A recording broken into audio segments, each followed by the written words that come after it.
Animal hoarding is an animal cruelty offense when somebody obtains too many animals and they're not able to care for them, whether failing to provide veterinary care, failing to provide adequate water, shelter, good and wholesome air. Our SPCA's approach on animal hoarding is to treat it less as a criminal offense and more as a mental health problem, whether it's dementia or schizophrenia.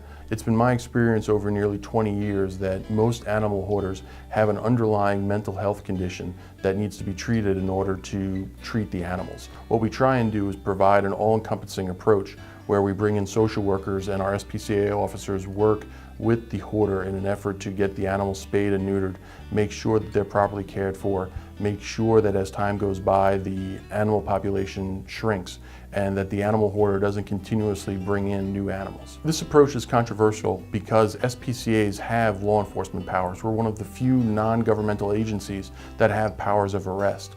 And a lot of people in the animal rights community want us to use those powers, and I'm of the position that those powers should be used as a last resort, where there is no other means to cure a situation. Many people who are arrested engage in recidivism, which means that they go back and engage in more animal hoarding. The SPCA stands for Society for the Prevention of Cruelty to Animals. And what's important for me and what's important for our SPCA officers is that we prevent animal cruelty. And while we do have arrest powers, we don't try to use them in animal hoarding situations because of the high recidivism rate. We've created an interdisciplinary task force made up of law enforcement officers, mental health professionals, and animal rescue organizations, as well as veterinarians that will provide low-cost spay and neuter that the SPCA pays for, so that when we go to an animal hoarding situation, we are able to provide every resource available, from spay and neutering to mental health counseling. These situations are resolved not in a matter of minutes or hours,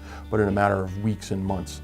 And our SPCA provides the comprehensive resources as well as the follow-through to make sure that these animal hoarding situations are resolved in the best interest of the animals.